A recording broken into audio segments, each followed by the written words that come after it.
So what is a vector? A vector is something that has both force and direction. So when we're talking about vectors, it's going to look like a coordinate, but it's really not a coordinate so much as it is something that has a specific direction and a force. This will all make sense in a second. So let's just go ahead and start with number one. Excuse me. Actually, I'm going to start by clearing my throat. I'm going to start by writing something that's very obvious. But in order for us to visualize the wordiness of some of the problems, it's going to be necessary. So that's north, that's south, that's east, and that's west, and we all know that. But again, it's going to come in handy when we're visualizing some of the problems. So, number one, a wind is blowing 35 miles an hour east of south. Sometimes it's wordy like that, but you know, not everything in the world is perfect north, south, east, west, or northeast, southeast, that kind of thing. So if it is east of south, okay, well if it was south, it'd be here. Well, east of south is there. It's going to swing it over a little way, just like that. So here's number one with a crooked axis. Let me fix that crooked axis. And draw it as straight as we can. And it's going to be about right there. And it said it's 35 degrees east of south. So this is 35 degrees. And it's blowing, oops, that's not 35 degrees, oops, sorry, let's fix that. It's 27 degrees. Having a hard time drawing straight lines, obviously. Here, we don't do all that anyway. But it is blowing 35 miles per hour. So this is not a distance, but it is a magnitude, and that's what makes it a vector. It's a force. So this is 35 miles per hour right here, and it's blowing in that direction. 35 miles per hour, 27 degrees east of south. There, I got everything straight. Just because we're used to using reference angles, I think we should find out what that angle is right there. So we'll do 90 minus 27, and that's going to give us 63. So there's a 63-degree angle here. And then it says, what speed is the wind blowing eastward, and what speed is the wind blowing southward? So here's what it's really asking. If I had a triangle right here, and this is going to be super easy once I show you how to set it up. If I had a triangle right here, what would this be? What would this be? That's it. And this is right triangle trig, basic right triangle trig. Now your calculator might be in radians, might be in degrees, I don't know. It needs to be in degrees. It needs to be in degrees, clearly, for obvious reasons. Every time you come across a trig problem, you need to ask yourself, do I need to be in radians or degrees? This one is degrees, obviously. So let's see, we are looking for x and y. We'll just find x first. So we'll use the adjacent and the hypotenuse. So the cosine of 63 degrees equals x over 35. You know how to solve that. We're also going to find y. So cosine, oops. My goodness, I got to get it together. Opposite over hypotenuse, that would be sine. So the sine of 63 degrees would be y over 35, and we'll just figure both of those out, and those will be my answers right there. So we grab a calculator, make sure you're in degrees. And I need to fix mine to degrees, and I'm going to do this times 35. So 35 times the cosine of 63, and there we go. Keep hitting wrong buttons and drawing crooked lines. I'm on the struggle bus today, aren't I? So x equals, I'm going to use two decimal places, 15.89 miles per hour, and this is how the magnitude is eastward. So, eastward. So, with a wind that's going 35 miles an hour in this direction, it has a component that does this eastward, and it has a component that does this southward. There we go. So there's the first one. Basically, we break it up into its individual components. I'm not going to finish number 2, but I am going to start number 2. I'm sorry, not number 2, number 3. We're going to go straight down. We're going to go straight down on the left column and hit some of them, most of them, but not all of them. Not going to finish number 3. We're just going to draw it just so we can wrap our mind around the wordiness of it. So here's number 3. Let me switch pens here.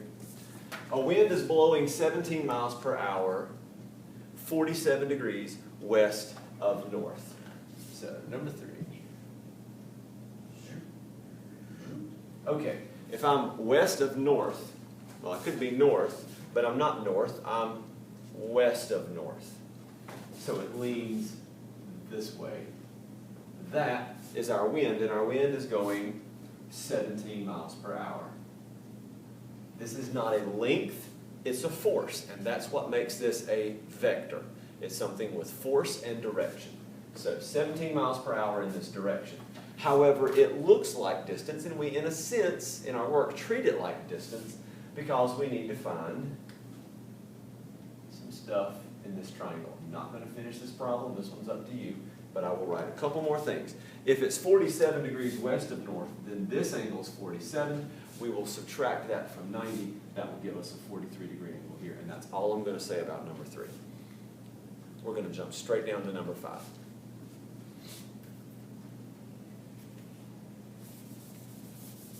Okay, for number 5, they gave us a different set of information. They said hurricane force winds are blowing 50 miles an hour eastward and 20 miles per hour northward, and they gave us the 2 components that make the resulting force. See, here's the thing. If I have a wind blowing this way and a wind blowing this way, then ultimately, if I'm holding a leaf or whatever in the air, then instead of it going this way then this way, it's going to go that way. But with what force is it going to go? And in exactly what direction is it going to go, at what angle? So a force this way and a force this way causes something to go along that hypotenuse right there. All right, so let's draw it. Number 5. All these have a coordinate plane on them. How convenient. Hurricane force winds are blowing 50 miles an hour. That's pretty fast. 50 miles an hour eastward. So I'm going to draw this one in red. So we have a vector going exactly east at 50 miles per hour. And then we have one going north at 20 miles per hour. 20 miles per hour. And then it says, at what angle and speed is the resulting wind blowing? So basically it's asking us to find this right here. This looks Pythagorean to me. Why am I drawing arrows at the end of it? Because it's a wind and it just keeps on going. So, Pythagorean Theorem. Don't think too hard. You got this. So all we have to do is use the Pythagorean Theorem to find this. I'm just going to start it. You know what to do with it, but just so I'm not leaving it all blank. 20 squared plus 50 squared equals that squared. And so we'll find out what that is. That's up to you.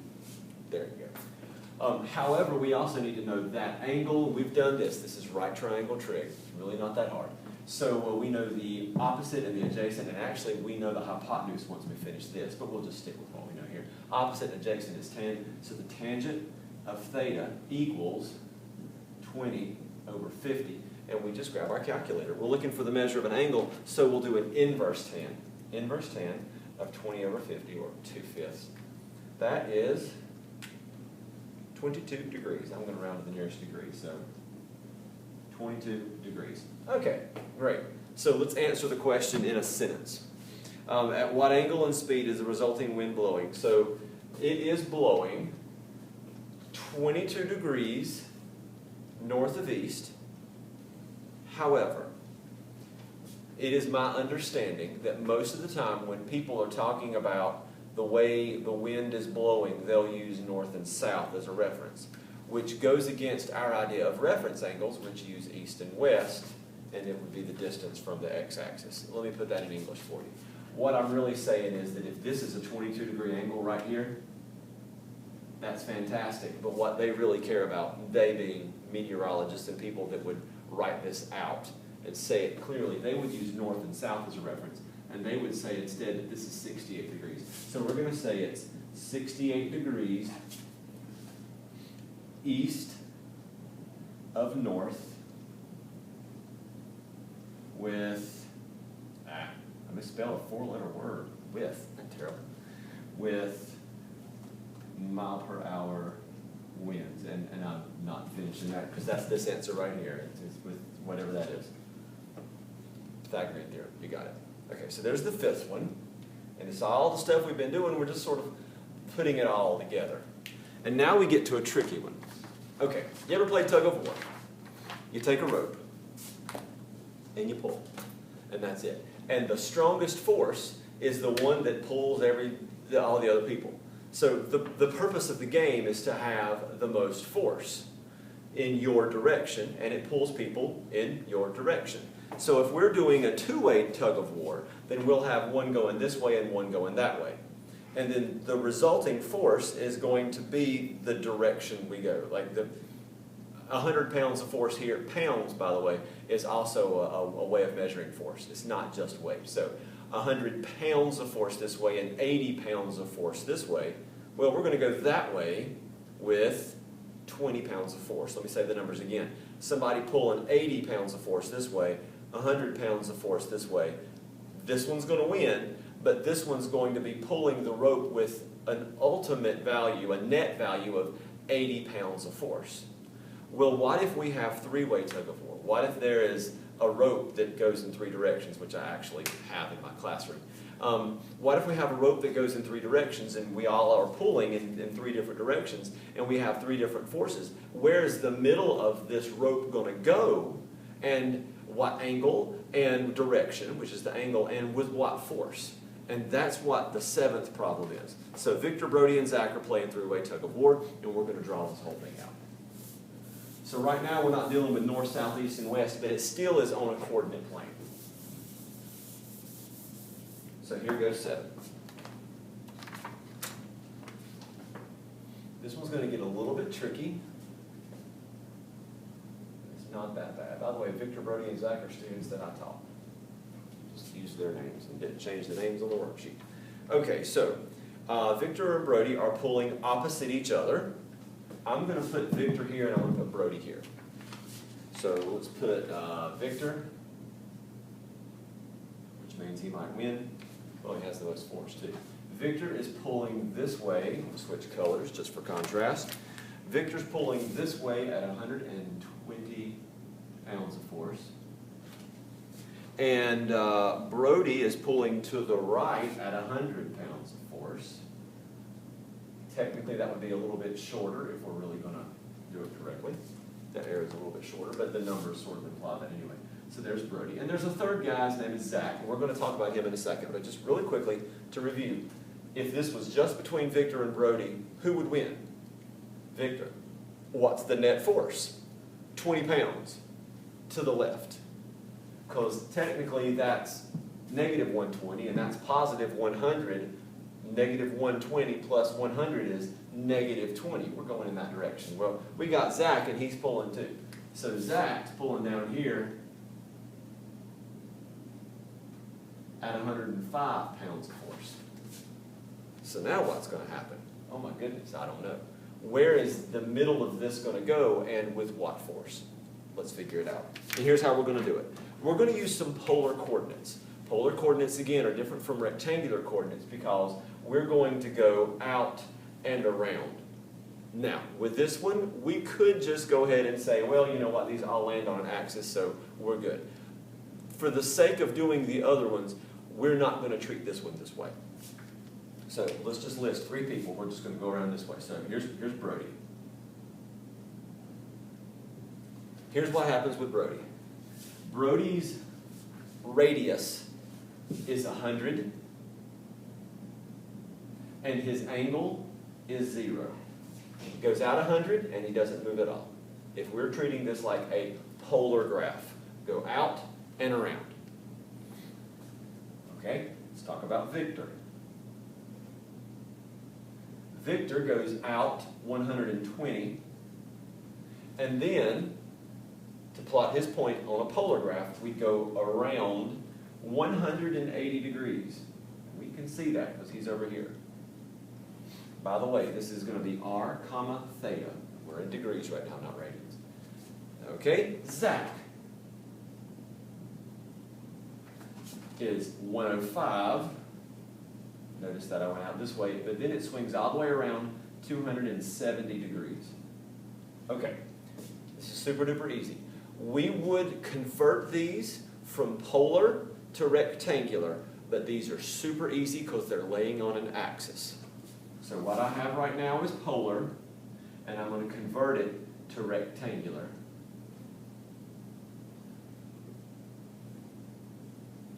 And I don't even have to pull out my formula. What formula are you talking about, Mr. Reader? Glad you asked.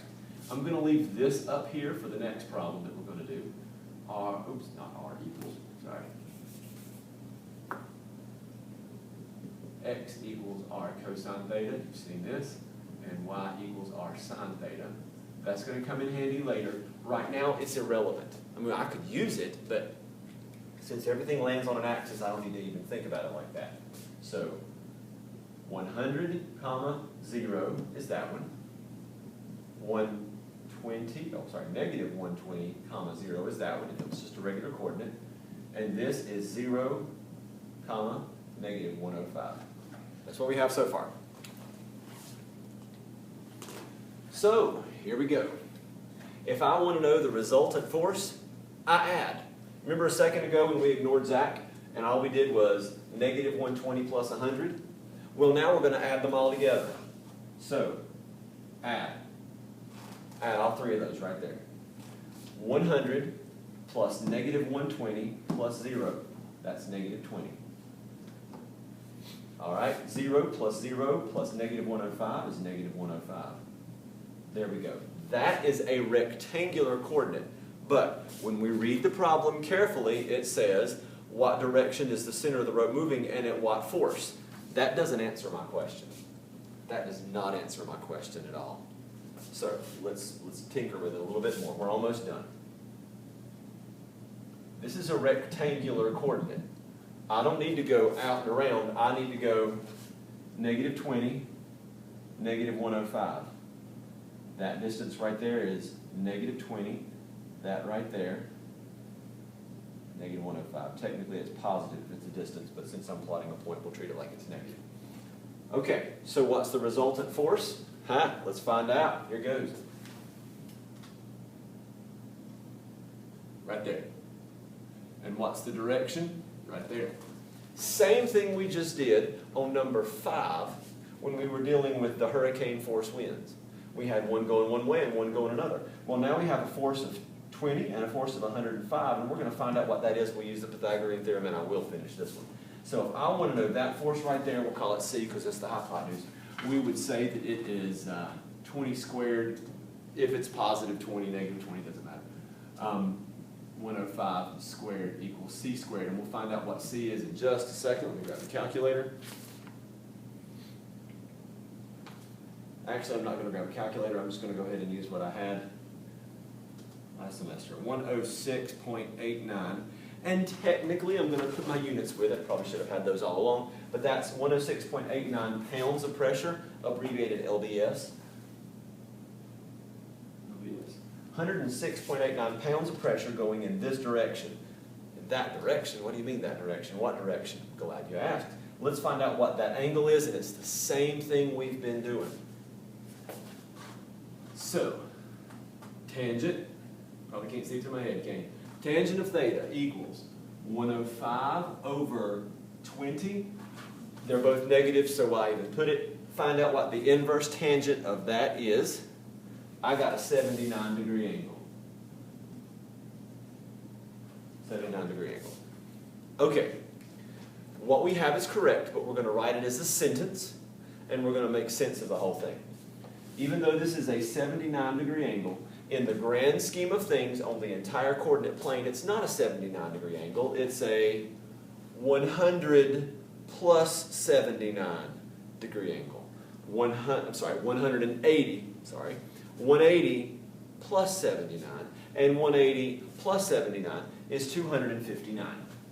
So it is a 259-degree angle with 106.89 pounds of force. There's the final answer. Okay, we'll do one more. We're going to do number 11, which is the next to last problem. And that's going to require this and a calculator. All right, let's erase some stuff.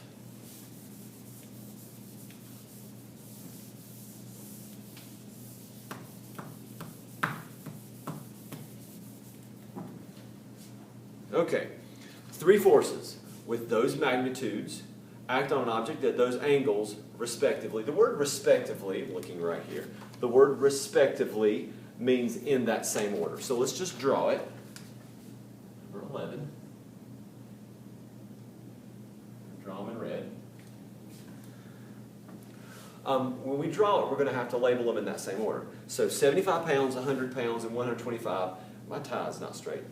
It keeps turning around, probably driving me around crazy. And it acts on those, has angles of 30, 45, and 120. Let's go ahead and draw the angles so we'll know exactly what to draw. So 30 is about right here.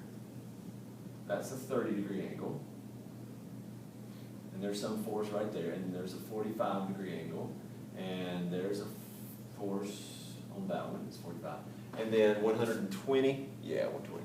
So there's a 120-degree angle right here. That entire thing right there is 120 degrees. And we have three different forces. And the forces are 75, 100, and 125. So we have three forces acting on these. Grab a different color pen. 75, 100, and 125. And they are in that order. We have a 75-pound force. Not pound as in how much it weighs, but pounds as in pressure, like pulling weight. So 75 pounds this way, 100 pounds this way, 125 pounds this way, and we want to know where it's going. If this was wind, where would the leaf fly, in what direction, and how fast? That's really what it's asking in a sense. So we're going to do it the same way we did a minute ago. We're going to go in order with each of these. So we're going to treat them like polar, turn them to rectangular, add them together, turn it back to polar. We're going to treat them like polar, turn them to rectangular, add them together, and then we're going to have to deal with it as if it was polar, in a sense. So, polar. Radius, comma, angle. Now, I know this is on the unit circle, but we're going to use decimals for this because that's on the unit circle, and 45 is on the unit circle, and 120 is on the unit circle. By the time we get done, we're not going to want square roots hanging around in this whole thing. We're going to want a decimal. So we're just going to use decimals for this. So polar to rectangular. The second one, 100 pounds of force, comma, 45-degree angle. R, comma, theta, always R theta. How far? How much around? And then 125 pounds of force, comma, 120 degrees. Okay, we're going to convert each of these. And when I convert these, I'm using this right here. And I'm going to use my calculator. So you're not going to see what I'm doing, but I'm going to say it as I type it. 75 times the cosine of 30. I'm going to use two decimal places, just because. So it's going to be in rectangular coordinates. And I'm just about to find my x value. I'm just using that right there. R cosine theta was 64.95. Okay? Now I need the y value. So 75 times the sine of theta. So same thing, only I'm going to change it to a sine, and I get 37.5. That coordinate right there was 64.95, comma 37.5. All right, we'll do the same thing here. We'll do the same thing here. And we're going to keep on going. So 100 cosine of 45. 100 cosine of 45 is about to give me this x value, and it gives me 70.71. And then 100 sine of 45 gives me 70.71. Same thing. Because it's a 45-degree angle. How far you go over is how far you go up. Okay, 125 cosine 120. 125 cosine 120 is negative 62.5, which makes sense. I'd have to go back for this one and then up. The next one better be positive. So 125 sine of 120 is 108.25. Add. That's my name. We're going to add those together. So let's do it. We're going to add straight down, add the x's, add the y's. A lot of typing. 64.95, 70.71, negative 62.5. Make sure I typed it right. Hate to miss it. 73, 16, comma. Add those. 37.5, 70, 71, 108, 25. That's 2, 16, 46. There we go. We have a coordinate. We have a coordinate. Let's draw it. Our coordinate is 73, 16, 2, 16, 46. It's way on up here somewhere. That's what that is. So if I took my red pen, I'd go over 73, 16. I'd go up 2, 16, 46. And here's what it's asking. What's that angle? That's a terrible theta. Isn't it? What's that angle? And what's the length of that right there? Same stuff we've been doing. Now at this point it's basic trig, Pythagorean Theorem. You got this. Let's do it really, really quickly. So 73/16 squared plus 2/16/46 squared equals c squared. We'll crank out an answer. We'll find out what c is right now. 16 squared. I got 228.48. So that's how many pounds, 49 actually. Not going to be too picky about it, but that's how many pounds of pressure are going in this direction. What direction? Don't know. Don't know the angle measure yet, but I'm about to find out. So let's call that pounds, LBS. And then we'll come over here and we'll be like, tangent of theta equals 2/16/46 over 73/16. We'll do the inverse tangent of that, 2/16/46 over 73/16. And I have a 71-degree angle. So, 228.49 pounds of pressure, or pounds of force, at 71 degrees. Now, a minute ago, when I did the last problem that I did, it was down here. We had to do 180 plus it, but we're in the first quadrant, so we don't have to mess with it. There you go.